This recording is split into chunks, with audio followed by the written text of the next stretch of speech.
4 साल में पहली बार बोलने का मौका मिला है। नहीं आप मजबूरी को समझिए, और मेरा तो ये भी नहीं ठिकाना है कि कब तक बोलने का मौका मिलेगा, आप जानते हैं। नहीं आप बोलेंगे। तो इसलिए अभी आपके एक विद्वान सहयोगी कह रहे थे और रास्ते में उनकी मृत्यु हो जाती है, और जो कि एक अपूर्व घटना होती है जिसकी कोई भी पूर्ति नहीं की जा सकती। और शोषण अगर किसी ने किया ब्लैक लिस्ट भी होगा और जेल भी जाएगा। यूपी के नौजवान का कोई शोषण करेगा तो उल्टा टंगवा दिया जाएगा उसको। का मौका दिया।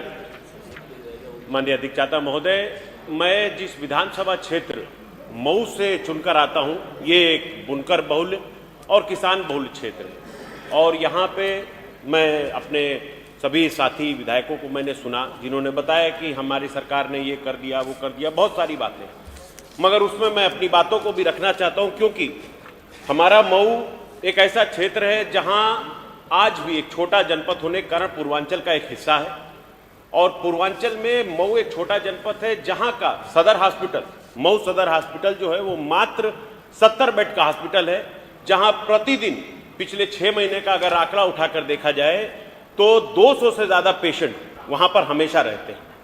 माननीय चेयर से मैं अनुरोध करूंगा कि आपके माध्यम से मेरी ये रिक्वेस्ट हो कि मेरा मऊ सदर जो सीट है उससे दो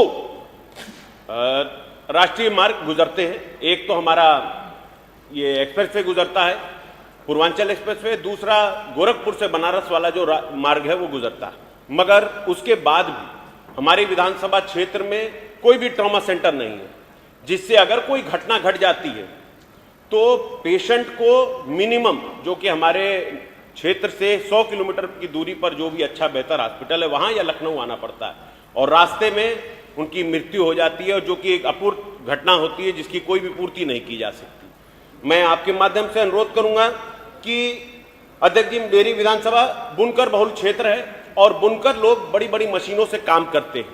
अक्सर ऐसी घटना और दुर्घटना घट जाती है जिससे घायल होने वाले व्यक्ति को इंस्टेंट ब्लड लॉस होता है, और जिस कारण स्वास्थ्य सेवा बेहतर ना होने के कारण, मिनिमम जो स्वास्थ्य सेवा भी होनी चाहिए वो भी ना मिलने के कारण वहां पर ये दिक्कत सामने आती है और लोगों की जान जाती है। अध्यक्ष जी, मैं आपसे ये अनुरोध करूंगा आपके माध्यम से कि हमारे यहाँ मऊ का जो डिस्ट्रिक्ट हॉस्पिटल है उसमें ऑक्सीजन जनरेशन प्लांट नहीं है, जो कि आज के समय में बहुत ज्यादा जरूरी पड़ जाता है, क्योंकि सिलेंडर से सप्लाई होने वाली जो गैस है, अगर किसी माध्यम से ऑक्सीजन खत्म हो जाता है तो एक बहुत बड़ी घटना का सामना हो सकता है, जिससे कि जान और माल का नुकसान हो सकता है। अध्यक्ष जी, मेरे यहाँ एक सबसे बड़ी परेशानी ये है कि जो सदर हॉस्पिटल है उसकी अच्छा ना होने की वजह से, और वहाँ कोई भी स्पेशलिस्ट डॉक्टर ना होने की वजह से जो प्राइवेटाइजेशन हो रहा है, और वैसे भी इस सरकार में प्राइवेटाइजेशन को काफी बढ़ावा दिया जाता है, तो हमारे मऊ में जो प्राइवेट हॉस्पिटल्स है उनकी एक मोनोपोली चल रही है, जो अपने मनमाने रेट पर लोगों को हॉस्पिटल में भर्ती करते हैं और उनसे मनमाना रेट वसूलते हैं, और ठीक से इलाज तक नहीं मौजूद हो पाता। तो माननीय अध्यक्ष जी, मैं आपसे यह अनुरोध करूंगा कि मेरे इस प्रस्ताव को भी भरा जाए, रखा जाए उसमें, और हमारे यहाँ मऊ के जो हॉस्पिटल है उसमें इन सुविधाओं को भी ऐड किया जाए। अध्यक्ष जी, मैं एक बड़ी महत्वपूर्ण बीमारी है जो हमारे मऊ में लोगों को बहुत परेशान कर रही है, थैलीसीमिया नामक एक बीमारी है।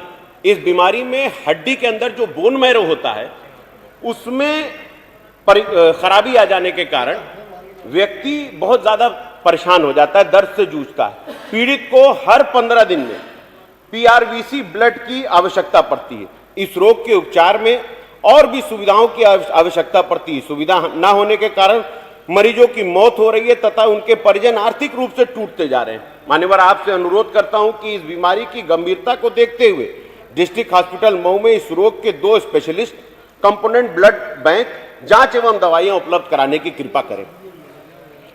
मान्यवर, मेरे यहां सबसे बड़ी परेशानी नगर पालिका क्षेत्र, हमारे यहां से ही नगर विकास मंत्री भी आते हैं, मगर जो भी कारणवश हो, मैं अपनी परेशानी आपके सामने अपने मऊ की रखता हूं कि मेरे नगर पालिका क्षेत्र में 25% आबादी जो कि एक गंदे पानी के नाले के खुले होने की वजह से परेशान है।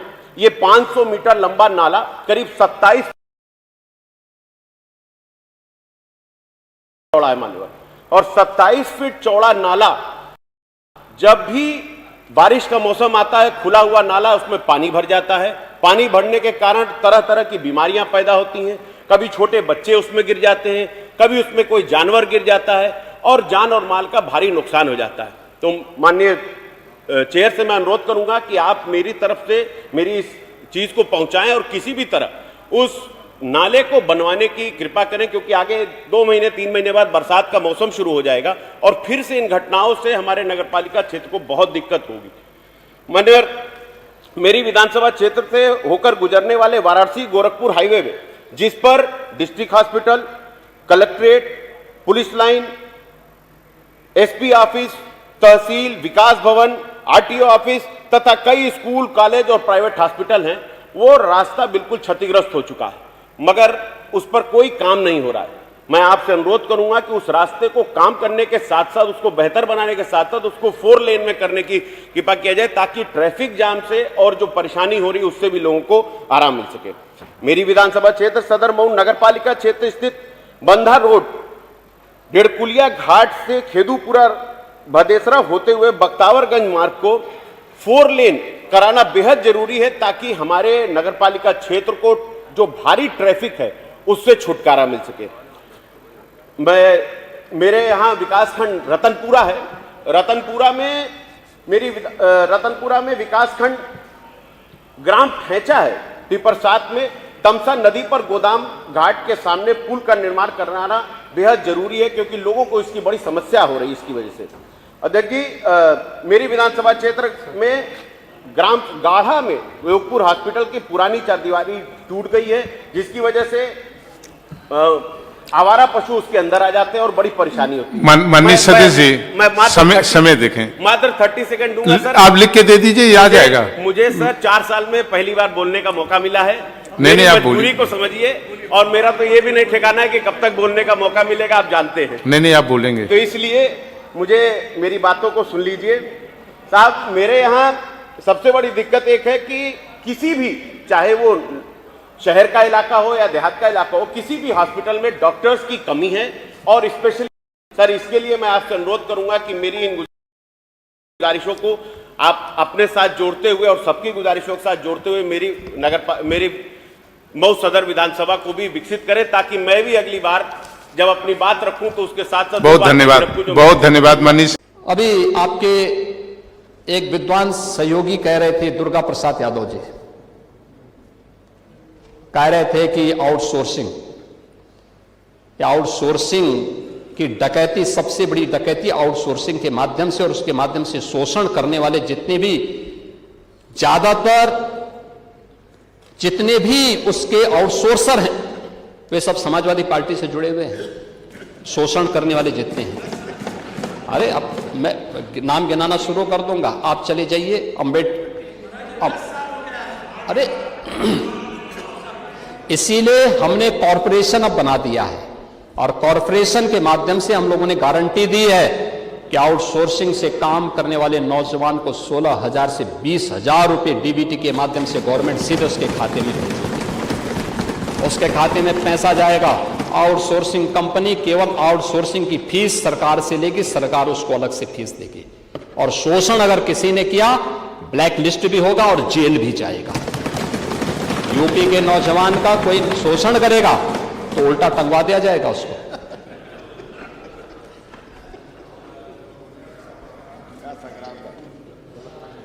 और इसीलिए अब यूपी एमएसएमई और स्टार्टअप के एक नए हब के रूप में स्थापित हुआ है।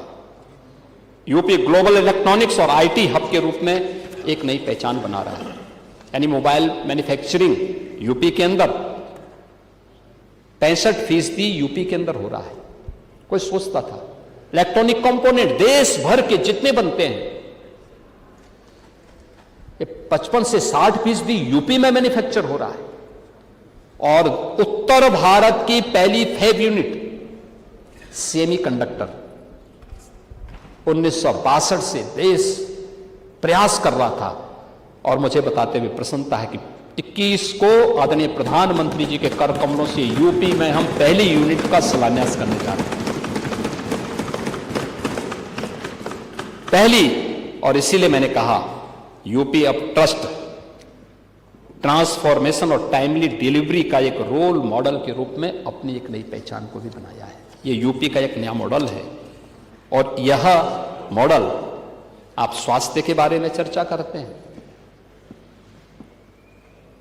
देखिए, हम हमेशा कहते हैं कि आप कोई भी बात बोल रहे हैं तो बोलने के पहले हम देखें तो रिजल्ट क्या है। आप लंबी चौड़ी बात करें और रिजल्ट कुछ ना आए, क्या फायदा है? क्या फायदा है? इंसेफ्लाइटिस की बीमारी में तो आपके जिले के भी बच्चे कालकलवित होते थे। और इंसेफ्लाइटिस का जो टेन्योर था पूरा आपने देखा होगा। 4 बार समाजवादी पार्टी की सरकार बनी, कभी उन बच्चों का हालचाल लेने के लिए कोई नहीं गया, कोई देखने के लिए नहीं गया। उपचार और उनकी सुविधा अलग बात है। आज मैं कह सकता हूं कि जब कभी उन बच्चों को बचाने की बात आएगी